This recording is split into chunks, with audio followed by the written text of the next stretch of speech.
I had one last bale of the peanut hay, and so I put it out here for these animals. And soon as I'm out of this peanut hay, I'm gonna switch them over to distiller grains for their protein supplement. And the big plan, okay, so over the last about 24 hours, I've been brushing my my knowledge up on cattle feed. You know, I've been looking at I've been collecting information on cattle feed because I'm about to change up these animals' diets. You know, I've been using this diet for several months now, maybe well, before this I just had them on grass. I had them on grass and a little bit of corn, and that was real easy. And now I got them on a forage, different types of forage, and corn, and it's doing good on them. But I'm about to change up their diet pretty significantly here. I'm about to change them up to a hay and dried distiller grains. And so their protein supplement is going to go from being a forage to being a grain. And so I've been on the internet just looking up information, brushing up my knowledge, learning new things, figuring out what can I do. And so the big idea is that okay, so from what I understand is that either you want to do a lot of forage, or you want to do a lot of grain. The bacteria that is responsible for digesting grain is going to be different than the bacteria that is responsible for digesting forage. And so when you start feeding animals, from my understanding, if you really want to know what's going on, go and ask a specialist, right? Go and ask somebody who's actually very, very, very knowledgeable about animal feeds, right? But from my understanding is that you want to choose one or the other. And a lot of times, operations like mine, what they call farmer feeders, it's just me in my backyard running cattle. I'm not taking a feed analysis every single day, right? I'm not walking around to the different pens, collecting feed samples from different pens every single day, and making sure that the feed is within a certain parameter, right? I'm not doing that every single day. If people on big feedlots do that every single day, right? And so they're able to better test the feed and everything like that. And so a feedlot ration that I had seen on the internet, it was from a published paper, is that they use 60% corn, 25% dried distiller grains, 10% hay, and 5% mineral supplement. And so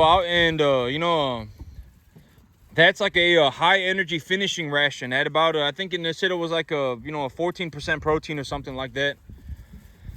And so either you got to choose one or the other. It's good to choose one or the other. You want to do either majority grain or you want to do majority forage. It does not matter. But the thing is that if you do choose to do a majority of grain, you have to understand that your animal's rumen is going to be at a very low pH practically all the time. And so you need to be able to monitor them very closely for like acidosis and problems like that. If they're having digestive issues, you need to be able to pick up on that very rapidly, because if that persists, it's going to be very problematic. But on these high energy rations, these animals can put on 4 or 5 pounds a day. My goal here is 3 pounds a day, 2.5 to 3 pounds a day. And so, I'm able to achieve that on a forage based ration with a bit of a grain supplement. And so, I was brushing up my knowledge on dried distiller grains. I was learning as much as I could about dried distiller grains. And from my understanding, a dried distiller grains has about 1% sulfur. About 1% of the entire feed is sulfur. And if you actually go over 0.4% of sulfur in their total feed, it actually starts causing health problems, and it's actually illegal from my understanding. So like if I made a video and I said, I'm feeding 40%, I'm feeding 45%, 50% dried distiller grains, and it's 1% sulfur, and my feed got tested, and it came out at a 0.5% of sulfur, 0.5% sulfur, that's actually, I think it's illegal. You're not allowed to feed animals over 0.4% of their diet in sulfur, from my understanding. And the reason is because if you go over 0.4% sulfur, it'll actually start causing problems in your animals. And so from my understanding, I'm gonna do a little bit more research. I'm gonna look into things a little bit more before I still have a couple of days before I make the switch, right? I still have a couple of days before I make the switch to dry distiller grains and hay. And I'm going to do a little bit more research. I'm going to look into it a little bit more. But from my understanding, if you go over 0.4% of their dietary intake in sulfur every single day, then you are now actually causing health problems in your animals, and it is actually illegal to do so. And so, so I'm taking a look at dried distillers grains. I'm trying to figure out, and from my understanding, but the information is varied, and also one of the things that I need to look for, and here's the thing, I figured that the whole thing about YouTube is that I'm just going to say whatever I want. I'm just going to say whatever I want, and then the algorithm is going to take over. And if you land on my video, somehow the YouTube algorithm has led you to my videos. So, here we are, right? And it doesn't matter what I'm talking about. If I'm talking about cattle feed, investments, growing grass, it doesn't matter. I'm just going to say whatever I got going on, and then the YouTube algorithm is going to take over. So, from my understanding, okay, so the way that I memorized this information was that you don't want to go over 4.4% in fat for forage. 4.4% for forage. So if these animals are on like an 80% forage diet, you don't want to go over 4.4% fat. If you're putting them on like an 80% grain diet, you can go up to 6%. And so for forage, it's a 4.4%. And so when I ask, when I call my mill, when I call my local broker and I ask for dried distillers grains, I need to make sure that the dried distillers grains, I need to ask them, does the dried distillers grains have solubles or not? And well, what is the feed analysis of your dried distillers grains? Because if the dried distillers grains has solubles, the feed will be at about the dried distillers grains will be at a roughly 10% fat. And so if there are solubles in the dried distillers grains, I will need to know, because I don't want, if I'm going to have these animals on a majority of their diet is going to be forage. I'm going to be feeding them a large portion of their diet in forage. And so, I don't want to be pushing their fat percentage up over 4.4%, or the something about the fat molecules in the gut of the animal is going to interact with the feed in a way that's reduces their total gains and stuff like that. I'm not exactly sure, but if I really want to know that stuff, I can just ask somebody who knows, right? Or I can go on the internet and I can really look into it if I wanted to, right? And so from my understanding, I need to keep their sulfur under 0.4%, and I need to keep their fat under 4.4%. And if a dried distillers grains does not have solubles, if it's just dried distillers grains without solubles, it will be at about a 4% fat on its own. And so, I really want a dried distillers grains that does not have fat. And also corn gluten meal. Corn gluten meal is also something else. It's a corn gluten feed or something like that. Is also something that I'm gonna ask my broker about. I was looking up a bunch of information on dried distillers grains, and then I happened to find information on corn gluten feed as well. And so it said corn gluten feed is also a good supplement for forage diets. And so I'm going to take a look, because I think corn gluten feed is at like 16% protein, and the energy concentrations are roughly similar.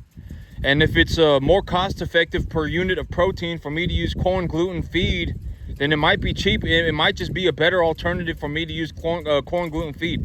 Because dried distillers grains, I pay $3.25 per ton. I pay $3.40 per ton, $3.25 per ton. And so, and it's 28% protein, and so I'm paying about $1.40 or so, $1.30 or so per unit of protein. And it's like, or I don't know, whatever it may be, that's the numbers. I don't know how to run the numbers, but I can run it on a calculator later if I, and figure it out. And so, it's 28% protein, and it's $3.25 per ton. If I can get corn gluten meal at like 16% protein and 190 a ton, 210 a ton, then I can run the numbers and see which unit of protein is cheaper. And the information on dried distillers grains is that some people are saying that 75% of it's called rumen digestible protein and a bypass protein or something like that. And some papers are saying that it's half and half, and some papers are saying it's 75%, 25%. I'm gonna have to figure that out. And it's like a certain type of protein. It's like I may need to put a little bit of urea in their food, or I may need to supplement them with some soybeans or something like that. I'm gonna figure it out. You know, I got a couple of days to really iron out the details before I switch these animals over to the feed.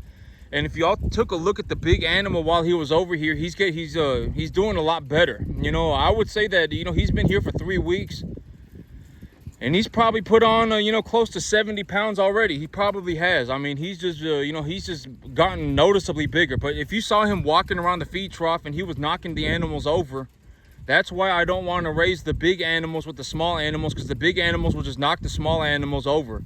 And, you know, and it could cause, you know, could cause them to freak out, and they could have, you know, problems. They could, you know, get leg injuries and also all sorts of problems. And so, and you can see him over there. He's pushing the other animals off the feed. And so, you know, I don't really want these giant animals, you know, with the other animals. And so, you know, I'm gonna be selling my big animals, and I'm gonna be bringing in small animals. I gotta get the big animals to market, and then I can let the small animals back here.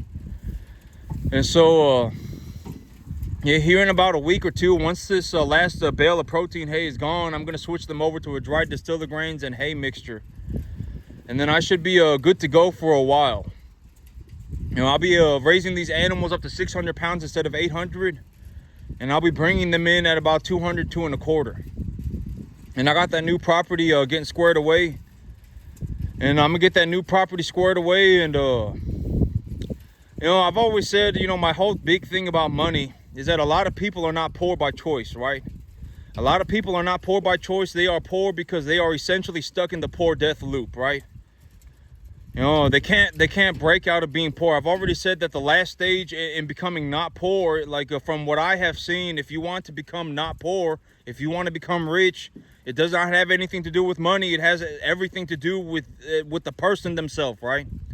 You know, you got to essentially learn to not be a tard, right? I mean, if you ruin it for yourself, it does not matter how much money you have. If you have $1,000, you'll ruin it for yourself. If you have $2,000, you'll ruin it for yourself.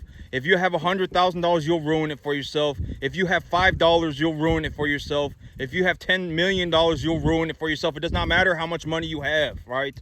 I've already said that that's the last step. And I was talking about this yesterday, but if you can't double $2,000, you're not going to double $4,000, and you're not going to double $8,000. You just won't be able to do it, right? The more money you have, the harder it becomes. Like, imagine talking to Warren Buffett, right? And I've already said this before, but, you know, a lot of people, you know, you wouldn't know what rich was if it slapped you in the face tomorrow, right? You wouldn't even know what you were looking at. You would have no idea what it was, right? Most people wouldn't. You know, and if you gave Warren Buffett $10 tomorrow, he could probably turn it into $100. I would be willing to bet that Warren Buffett could turn $10 into $100 faster than 99.999% of the population of the earth. Right? He could probably turn $100 into $1,000 faster than 99.999% of the earth, right? I mean, you got to take a look at it for what it is. I mean, if you ruin it for yourself, it does not matter how much money you have. You will always ruin it for yourself, and you'll be in a perpetual death loop of tardness and poorness forever, right? And it's like, how do you get out of being poor? I've already said, you know, even if you find a better job tomorrow, you probably cannot work to the point where you are not poor. You probably can't, right? I mean, you probably can't. What you're probably and you know, even if you find a very nice job, and there are plenty of instances, there are a lot of examples of people who make like $250,000 a year, and they're still a complete tard, right? I mean, they lose all their money. It doesn't matter, right? It doesn't matter how much money we're talking about.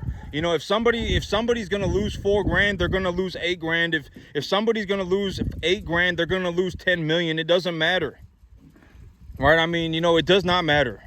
It does not matter what amount of money we're talking about. I mean, if you enter that, you know, that eternal death loop of poorness, I mean, you're stuck there forever, almost always, because the last thing you have to do, the last thing anybody has to do from getting out of being poor is nothing to do with money. It's everything to do with the person as an individual, right? You got to stop self-sabotaging yourself.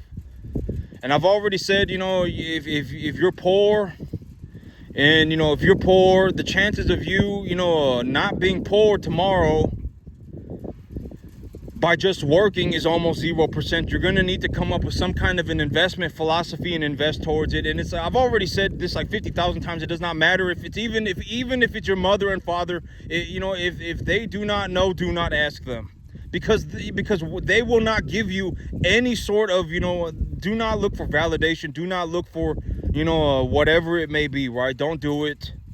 Right? I mean, they're not going to offer you any sort of, some good piece of knowledge. They won't do it because they don't know. I've already said that the big thing about being poor is that a lot of people are not poor by choice, right? They are poor because poor is all they know, and their actions are leading them to become poor, right? I mean, they are in a microcosm of a universe that always turns them poor, right? That is how they live their life, and that they are poor not by choice. And I've already said that if you gave everybody the chance, here's a way to look at it. If you gave everybody the choice, would you rather make $2 million a year, or would you rather make $20,000 a year? Almost everybody on the entire planet would choose to make $2 million a year. Almost everybody. People are not poor by choice. You have to understand that. They are not poor because they are good people, right? They are poor because poor is all they know. Everything that they are doing is leading them to be poor, right? And it's like, if you want to get out of being poor, you need to start understanding what investments are, and have an investment philosophy, and develop an idea for why would you like to invest, right? And there's a lot of good reasons to become rich. There are people who became rich because they wanted to have a better future for their family, right? They became rich because they did honest work and got paid a lot of money for it, and they were just kind of an okay person, right? They didn't go and drink a bunch of beer and do a bunch of drugs. They were just kind of an okay person. I'm not saying they were a good person. They were just kind of an okay person, right? And then they went and they did an honest job, and they did it very well and got paid a lot of money. There are a lot of people who are rich like that. I mean, you need to take a good look at the situation. People who are poor are not poor because they're good people. There is no advantage to being poor. A lot of times, the only reason somebody is poor is because poor is all they know. And they wouldn't know what rich was if it slapped them in the face tomorrow, right? They would have no idea. They wouldn't even know what happened, right? And don't go look for validation from anybody. Don't go look for opinions from anybody. When it comes down to it, you need to figure it out for yourself, right? And you need to do well for yourself. And here's another way to look at it. And, I've always said, if they could, they would, right? A lot of people, and this is another way to look at it. If people could run 200 cattle, they would be doing it, right? I mean, here's another way to, if people could run 50 cattle, they would be doing it, right? There's obviously a lot of money in the beef industry. I mean, it's a multi-billion dollar industry, right? I mean, people eat beef in every corner of the country, right? People are buying beef all the time. I mean, beef is a massive industry. If somebody could do it, they would be doing it. And if they're not doing it, they're not doing it because they can't do it.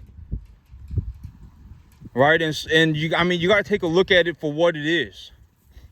People are not poor by choice. People are poor because they are stuck in this eternal death loop that is leading them to be poor, right?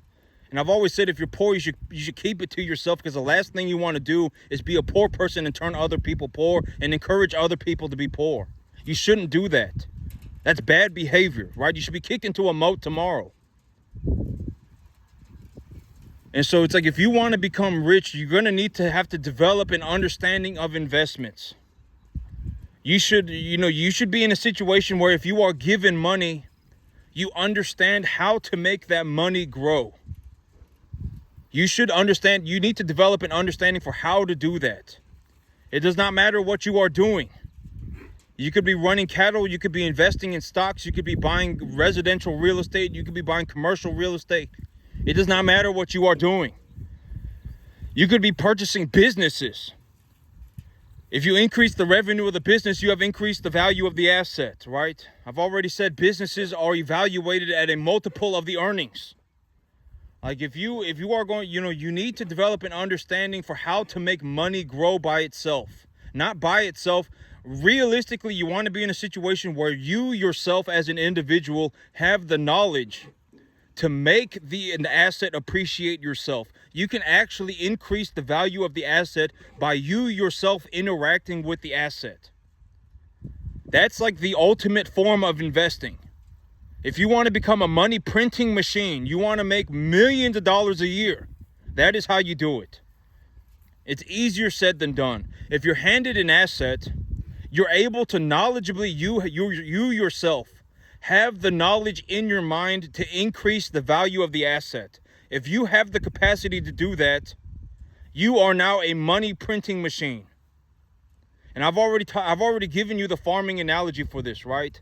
If you can show up on a field and start farming it and make money on it, then you have printed money, right? Because the money did not exist until you showed up. That's essentially the analogy. And now you can take that analogy and do it anywhere you want. Residential real estate, commercial real estate. You buy a commercial building and you say, oh, you know what, this commercial building, it's kind of this wonky building, and it's got an empty rental spot, and it's being sold at a multiple of the earnings or whatever. I don't exactly know how commercial real estate buildings work, but more or less everything's going to be the same way. And it's like, oh, if I found a renter for this last spot, then I could increase the value of the building. Whatever it may be, I can cut this building in half right here and I can turn it into 2 rental spots, whatever it may be, and then you've increased the cost, you've increased the value of the asset, right? You found another renter, or you cut the building in half and rented it out to 2 people and raised the rents, right? Something, right? If you can knowledgeably increase the value of an asset, you have become a money printing machine. And it's not hard to put together $2 million worth of equity when you invest $4,000 a month. Right? Like, look at what I'm doing, right? I mean, the big idea for me is, how am I going to get to that evaluation of equity? I'm just going to reinvest my earnings. Because it's like, the $4,000 or $5,000 a month that I'm making here, or whatever it may be, $4,000 or $5,000 a month. It's nice. It's good money. And, but it's like, if I had to pay a third of that in taxes, I'm sitting here with like $2,500, $3,500 a month of excess income, right? I mean, of extra income. Whatever, or whatever it may be, $3,500, and it's like, it's not going to change my life. That extra $3,500, it's like, yeah, I could go and, I could, I could put it all in the S&P 500 and just hold on to it, or whatever I may do with it. I can, buy myself a new truck, but it's not going to, if I take that $3,500 and, quadruple the size of my business, that will change my life for the better, right? If I take the $3,500 a month that I'm making here right now, and I purchase a new field with it that is 5 times as large, and I bring in 3 times more cattle, 4 times as more cattle, that would do a lot for me in terms of in terms of my money growing, right? And I've already said, the thing about money is that if you could, you would. Most people are not poor by choice. Most people are poor because they are, their decision-making process has led them to be poor at all times. And they are stuck in a microcosm of a universe that is eternally going to leave them poor. Once you've become poor, the chances of you breaking out of it are almost zero. Right? I've already said that like 20,000 times, and I'm not saying that to make fun of people. I'm just saying, me, when I go around in the world and I see the 1,000, 10,000 people, I mean, people are not talking to me about their assets, right? And I've already said that if you want to, if you want to develop, how do I define my investment philosophy, right? How do I see investments? And that is how I see them, right? Equitable simply means that it is valuable to more people, to almost everybody. It is valuable. That is how I define equity. If you find something that is equitable, it's essentially something that is valuable to almost everybody. Beef, cattle, land, whatever it may be, right? A business that makes money, whatever it may be, it is equitable. Why is it equitable? Because it is valuable across the broader plane of reality, right? The S&P 500, equitable.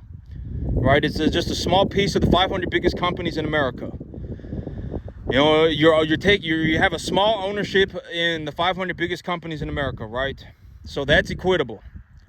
And and the big idea of investing is that when you purchase something that is equitable, you are not spending money, right? I've already said that 20,000 times. You're not spending money. You are trading the money for something that is equally as valuable as the money. How do you know that it is equally as valuable? You got it appraised by somebody who is knowledgeable about the asset.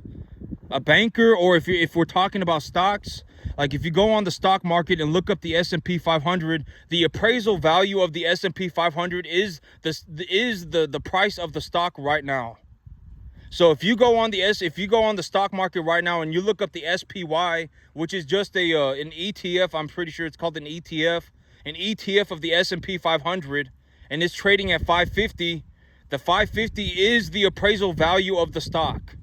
It is the appraisal value, right? And so if you purchase the stock for 550, you can sell it tomorrow for 550 if you really felt like it. That is what I mean by appraisal, and granted that the stock market went sideways, more or less went sideways, right? The S&P 500 does not make like 15% jumps in a day, right? And so it's like if you buy something like the S&P 500, you're not spending money, right? You're not spending money. You need to understand that you're not spending money. You are investing your capital into something that is equitable. And in your mind, you need to develop an understanding of why you believe something would go up in value over a long period of time. If you held on to the S&P 500 and the economy inflated, if they printed more money, whatever happened, right? Whatever it is that happened, they, the S&P 500, the economy inflated, the economy was doing very good, whatever it may be, and the S&P 500 went up in value, right? You need to develop an understanding for why would an asset go up in value. Why would an asset go up in value? And if you genuinely believe that an asset will go up in value over a long period of time, then when you trade your money for it, you can buy it at the price that it is right now and hold on to it until it goes up to that price, or just let it keep going up in price, right? And if you bought it at 550 and it goes up to 800, that $250 is an unrealized gain. You don't need to pay taxes on that money. You have not realized the gains, right? I mean, you need to develop an understanding of these principles, of these ideas. I'm not the only person that thinks like this, right? Almost everybody who is rich is doing the same thing. Almost everybody, it does not matter what industry you are in. You could be in the beef cattle industry, you could be in commercial real estate, you could be in the residential real estate, and everybody who is poor is almost always doing the exact same thing as other poor people as well, right? And a lot of people are not poor. Almost nobody is poor by choice. A lot of people who ended up poor because that was the only thing that could have possibly happened to them because of their decision-making process and their character and et cetera, right? It's not hard to become rich. If you, and the way that I put it is when you invest in something, you need to understand that you are not spending money. You are trading your money for something that is equally as valuable as of this moment. You are buying something at its appraisal value, appraised by a knowledgeable individual. And so if you trade your money for that investment, and the investment essentially goes sideways, which it should by tomorrow, if it's going up and down 15% a day like Bitcoin, that's not a very good investment. It shouldn't be going up and down 15% a day, right? It goes up 0.5% a day, and then it goes down 1/4% a day, and then it goes down 0.5% a day, and then sometimes when things go real good, it goes up 1%, right? I mean, it shouldn't be moving 15% a day in every direction. You shouldn't be going 15% a day in every direction, right? And so, if it goes up 1%, then it went up 1%. If it went up 1/10%, then it went up 1/10%. But if you bought something at 550 and it went up 1/10%, and now it's whatever it may be, 551 or whatever, you can sell the stock for 551 because that is its now appraisal value, right? I mean, you need to develop it does not matter every single person in the entire country. If you were, every single person in the entire country, investing is going to be the same thing for everybody, right? If you live in America, you are going to be investing in the American system, right? And it's going to be the same for everybody. What is equity? Equity is essentially something that is just valuable to the broader plane of reality. And when you invest in something that is equitable, you are not spending your money. You are trading your money for something at its appraisal value, and its appraised value is done by a knowledgeable individual, right? And if in the case of stocks, you are purchasing the stock at the stock price. And so if you purchase the stock at 550, tomorrow you should be able to trade it back for your money if you needed it for 550. But realistically, the big idea of investing is you are looking to put your money into something, and then you are looking to hold on to it as it goes up in value. That's the big idea. You know, it's like your money should be growing on its own, right? That is the big idea. Your money should be growing on its own. And when the money grows, you do not need to pay taxes on that growth.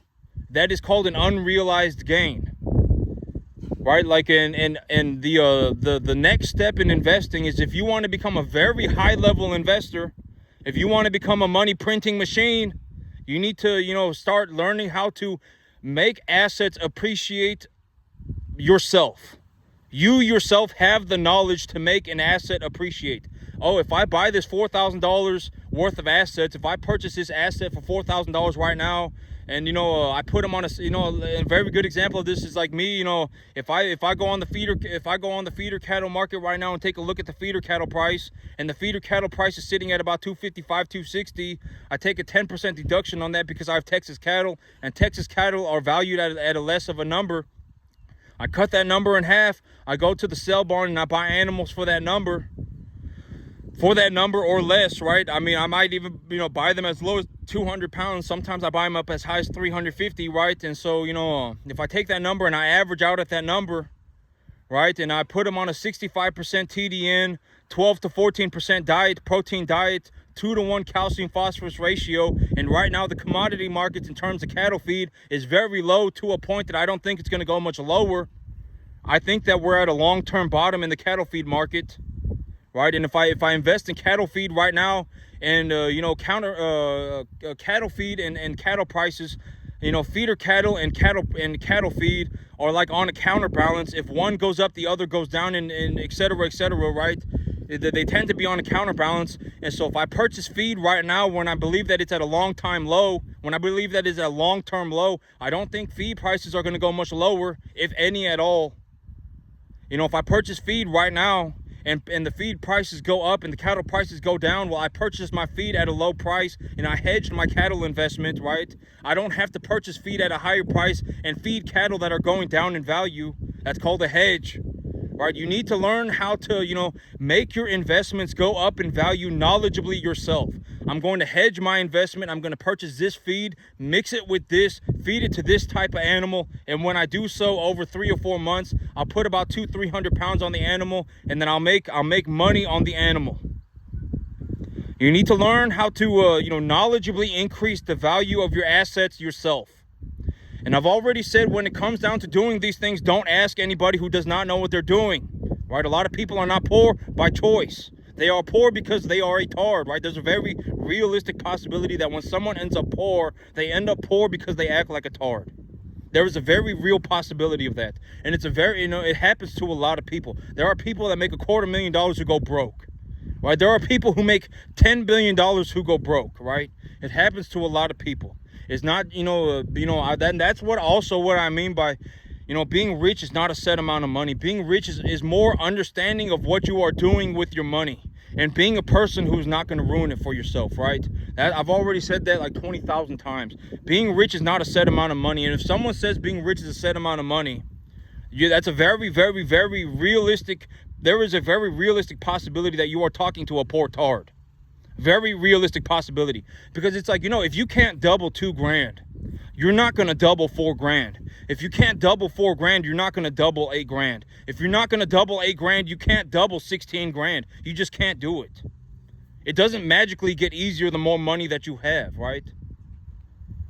And so it's like, if I buy my feed right now when I believe that feed prices are at a long-term low, and I believe that feed, in terms of the overall market dynamics, feed prices and cattle prices tend to be on a counterbalance.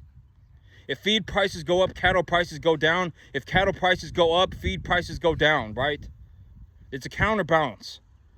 And so I believe that right now we are on a long-time low for cattle feed. Another way of saying that is that cattle feed is probably going to go up.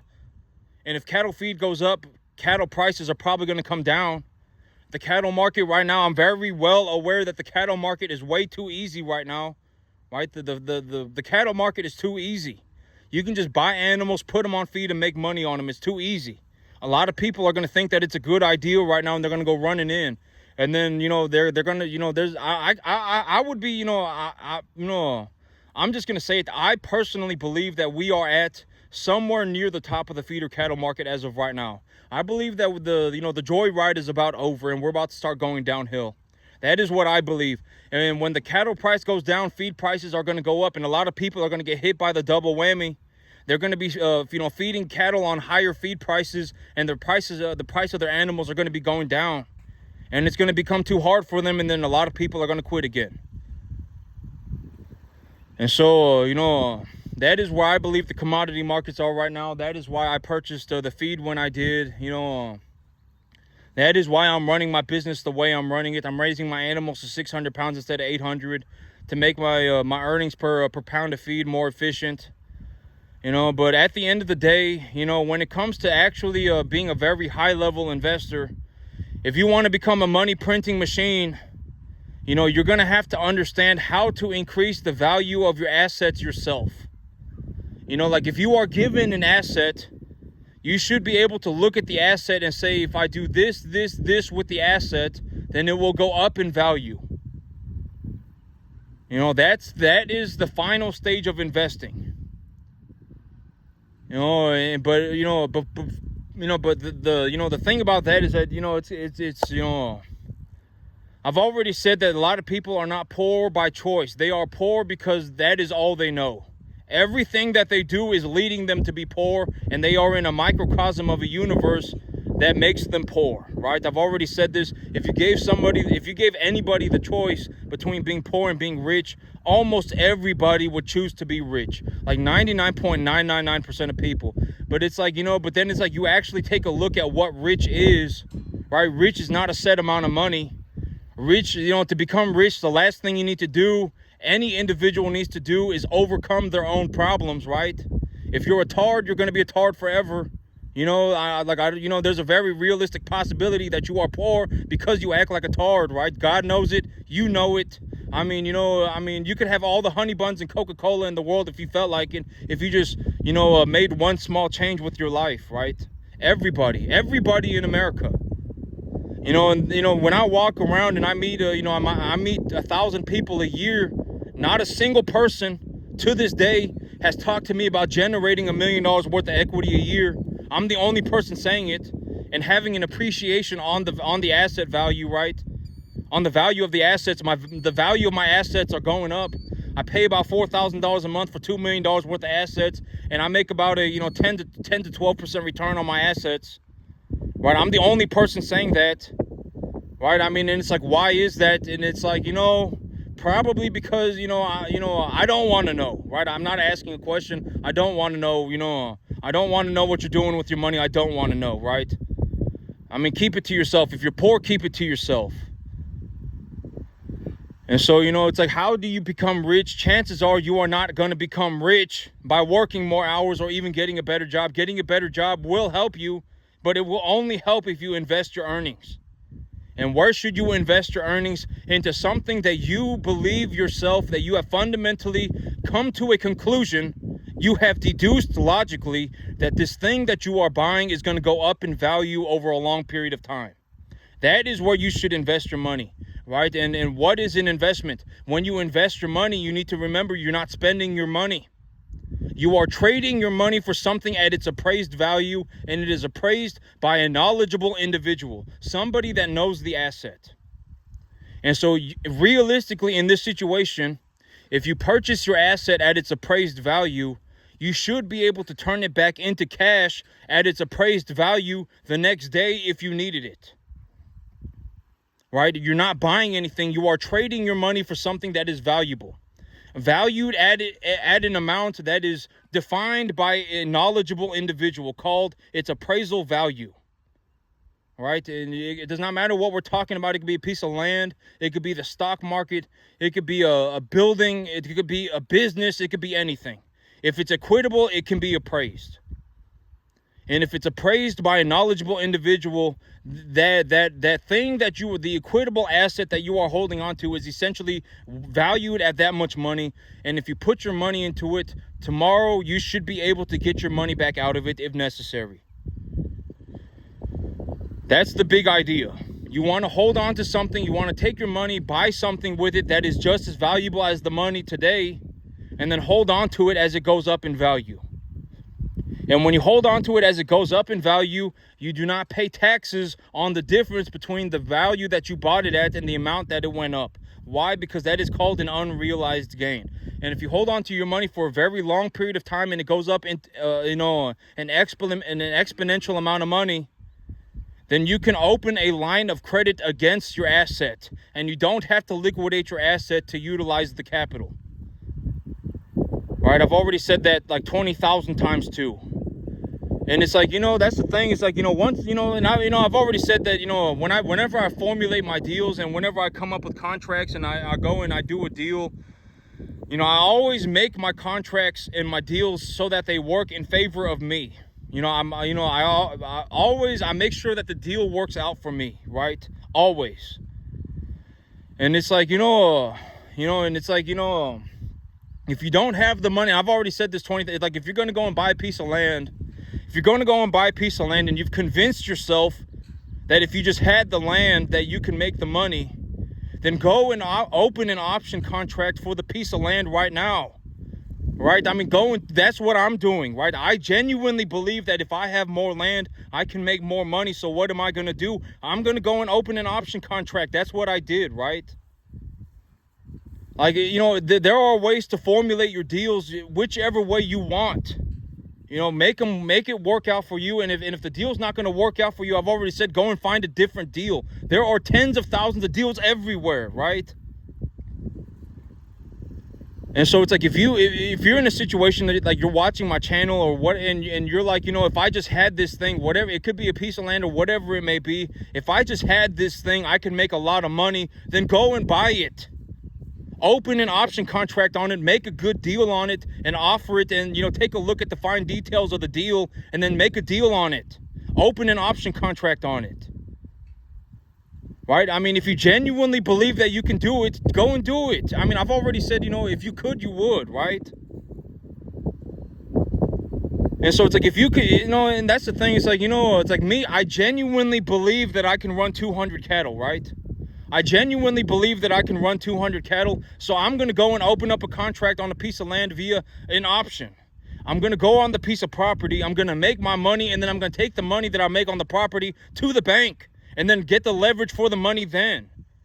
Right? I've already talked about what am I going to talk to the banker about, right? There's a reason why I get all these deals done. I'm going to ask one bank for a down payment assistance, and I'm going to, and a loan guarantee on the other bank's loan. That's my loan situation number 2. My loan situation number 1 is I want a 0% down payment, FSA 40-year term loan. That's the loan that I want. If they won't give me that loan, I'll go to the conventional bank and I'll tell them, hey, if I go to the FSA and get a down payment, I'm going to take the loan agreement for the conventional bank. I'm going to take the loan paperwork from the conventional bank back over to the FSA, and I'm going to say, hey, the conventional bank wants a 20% down payment. Will you give me down payment assistance and guarantee my loan to reduce my interest rate? Right? I mean, look at the numbers and make the deal work for you. Make sure the numbers work. I've already said that 50,000 times. Money's not subjective. Money is objective. You should be able to look at a situation and determine how much money, money's going to be involved. If you look at a deal and it's $350,000, it's $350,000. You're not going to need $10 million to go and buy this $350,000 piece of land. If you buy a $350,000 piece of land and you take it to the bank, and the bank tells you we're going to give you a 40-year term loan on 4.75% interest for a 0% down payment, then you take those numbers and you type it into a calculator. Right? 0 down, that's $0. You give them nothing. They charge you 4.75% annual interest, and they give you the loan over a 40-year term. Go on a calculator and type it out. The numbers are right there, right? It's going to cost you $1,750 a month, and you can purchase a 50-acre piece of land, right? The numbers are right there. You should be able to look at a situation and determine how much money is going to be involved. Like when I go to the sell barn and buy calves, I'm not just walking in there, with a thumb up my butt, right? Singing Kumbaya. I'm not doing that, right? I'm taking a look at the feeder cattle price. I'm taking a 10% deduction and then I'm cutting that number in half. I mean, you should be able to determine how much money is going to be involved. Money is not subjective. Money is objective. It is a finite thing. You should be able to look at something and determine how much money is going to be involved. You should be able to. With a reasonable margin, like 93% accuracy. And, buying cattle is a very realistic example of being able to, determine how much money is going to be involved. If I go to the sell barn and they got some, whatever, right, a 500-pound animal and they're selling it for $3 a pound, am I going to buy that animal? No, I'm not, right? I've already said that my numerical number budget is a 10% deduction off the feeder cattle number, and I'm cutting that number in half, and I take that number to the sell barn and I look for 1 to 1.5 type medium large frame animals, right? You should be able to determine how much money is going to be involved. If you go into the bank and you ask for a loan for $350,000 and they tell you, we'll give you the $350,000 loan, but we'll give it to you on a 0% down payment and a 4.75% interest rate over 40 years, you should be able to take those numbers and type them into a calculator and see what number they're talking about. Or they should give you the number themselves, right? Which they probably will. But I mean, you should be able to do it yourself too. If you talk on the phone with the banker and you ask them what their lending standards are, and they say, hey, we'll lend you 80% of your loan, or we'll lend you 80% of your income, right? If you call a conventional banker and you just ask them what are your lending standards, and they tell you we'll lend you 80% of your income, right, on a 7.5% interest rate over 20 years, you write that down on a piece of paper, and any deal that you look at, you just type in those numbers, right? That's it. It's not some fairy tale, la la land magical adventure. Numbers are finite. Numbers are objective. They are not subjective. You should be able to eyeball. You should be able to calculate rough estimate how much money is going to be involved. $2,000 a month, $1,500 a month, whatever it may be.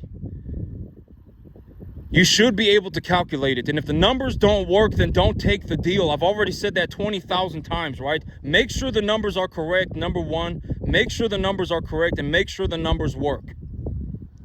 Always. If the numbers don't work, don't ever take the deal. Ever. Go and find a different deal. And when you find a deal that you think has potential, negotiate the deal. Always negotiate the deal. Either you get better terms or you get a better price. One or the other. Negotiate one or the other. And when the numbers work, go for it. If the numbers don't work, don't ever take the deal. Right? I've already said that 20,000 times. It's very simple, right? I mean, it's very simple. You don't need money. At the end of the day, even if I gave somebody $10 million, they're not going to magically turn into a farmer. Right? I mean, you could put me on a 50-acre field tomorrow and I would start running 200 cattle. I would start farming that field like it was nobody's business. I would be making millions of dollars. Right? And most people can't do that. If they could, they would. Right? Most people are not poor by choice. They are poor because poor is all they know. Right? I've already said that like even 20 times on this video.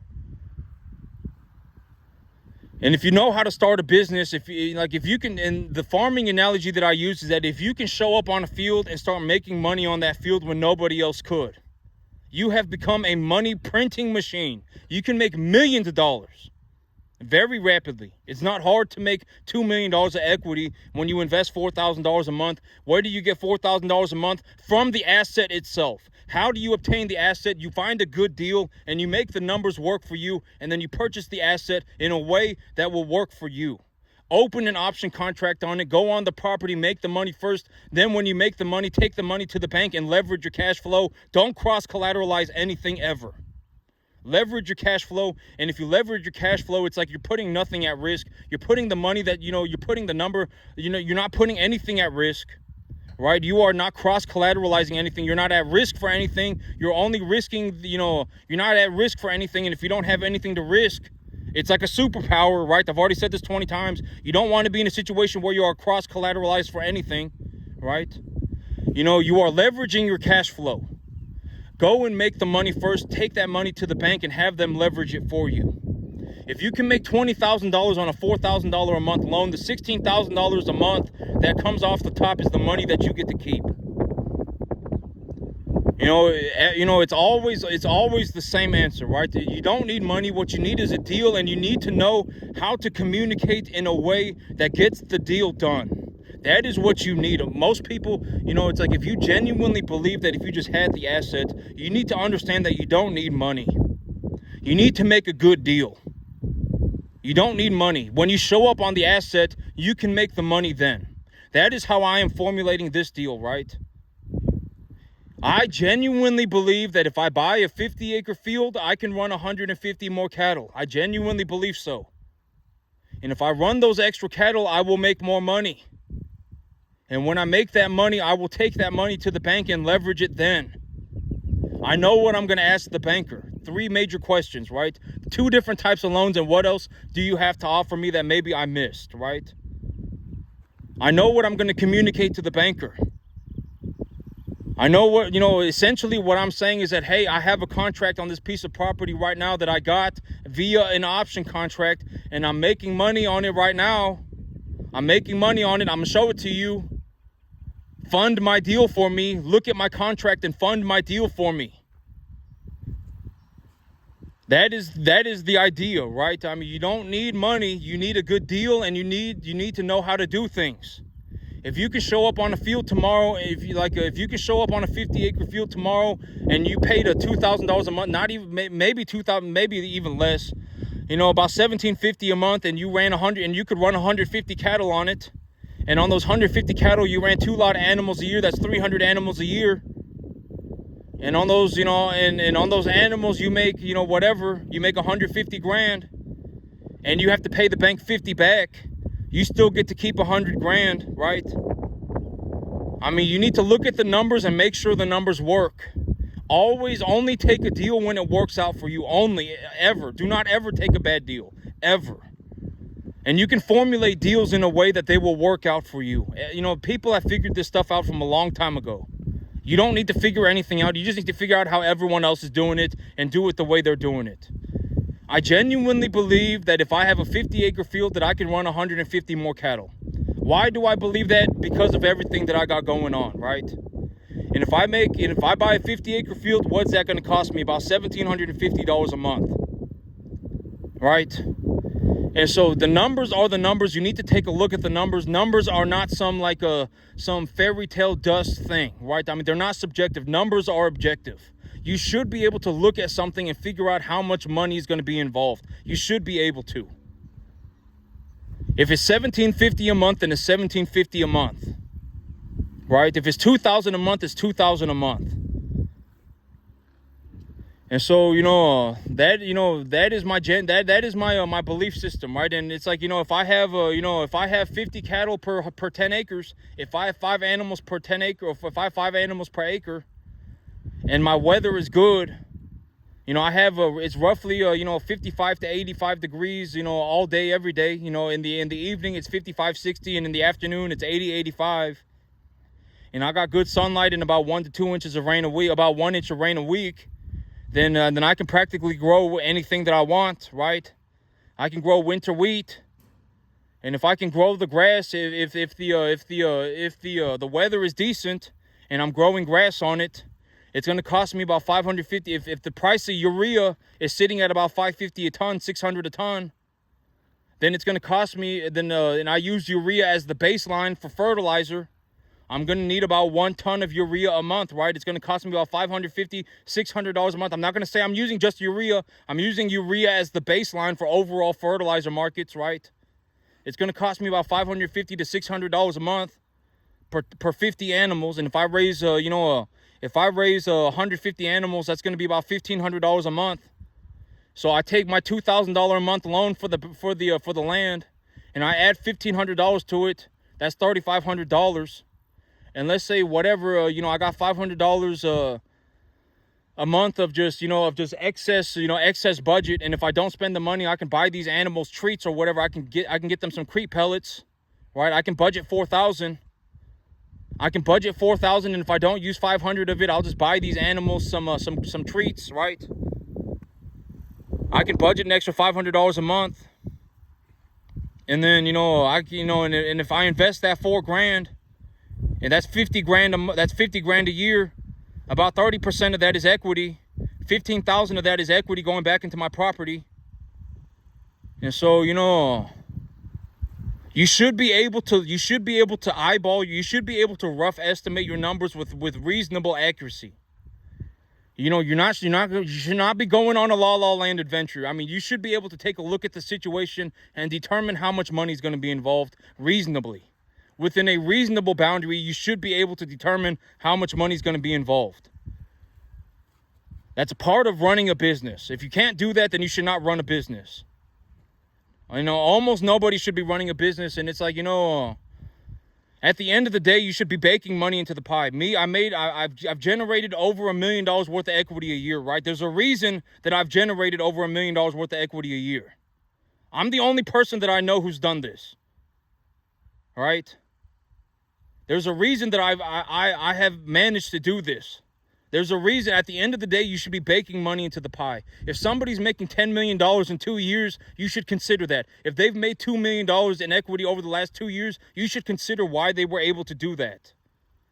If you have a person that's lost money, you should consider that they lost money. If they're barely making enough to get by, then you should consider that they're barely making enough to get by. People are not going to know what they don't know. The only thing that they will know is to not know, right? A lot of people are not poor by choice.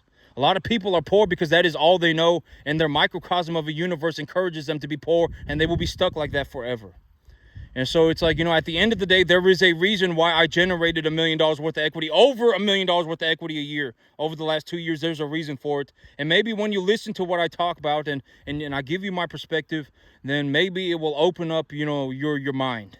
And you will begin to see this in your world as well. Oh, this is an equitable asset. Oh man, if I'm gonna go, maybe I should stop acting like a tard, right? Oh my God, I was gonna go and spend $1,000 this weekend on this worthless adventure, but I'm not gonna spend that $1,000. Instead of what I'm gonna do is I'm gonna purchase this equitable asset, and I'm gonna hold on to the equitable asset because over a long period of time, I believe that it's gonna go up in value, right? And I can utilize that money if I genuinely needed it. I could, instead of going on this adventure, I could put it in this equitable asset, and I could put it in the equitable asset. And if I genuinely had something like an emergency pop up tomorrow, then I could sell the asset and get my money back and use the money, right? And so, because it's always the last step. The last step is always learning to overcome yourself. If you're sitting there, you should be able to think about what you're thinking about, right? Oh, I got $4,000. What am I going to do with it? I'm going to buy hay right now because I believe that cattle feed prices are at a long-term low. I'm going to buy as much feed as I can right now because I believe cattle feed is at a long-term low. It's not going to go significantly lower. If anything, it's going to go higher. It's starting to get very hot, right? And if the cattle feed prices go up, then cattle prices are probably coming down. Overall market dynamics is that they act as a counterbalance. Right? I mean, you should be able to make knowledgeable choices and think about the things that you are thinking about. My investment funnel is the investment funnel for a reason. I buy cattle first. I buy cattle feed second. I buy equipment, or I buy a land third. I buy equipment fourth, and then whatever else it is that I want to buy, if I have money left over, I will buy it then. There is a reason why I use that funnel all the time. Right, like right now, a couple months ago, I was talking about buying a new truck, but right now, I haven't talked about buying a new truck in weeks, right? And it's like, but that is why, because I'm more focused on buying cattle and cattle feed and land. Because if I have cattle and I have cattle feed and I have land, I can make more money. And when I make more money and the funnel gets too full, I can let the funnel down a little bit more, and then I can buy equipment then. And if I buy all the equipment that I need and I bought everything else that I need and I have money left over, then I can buy whatever else it is that I want.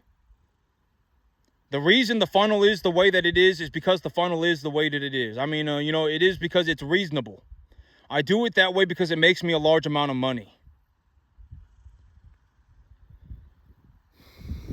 But that's it for me today, YouTube. Y'all have a good one.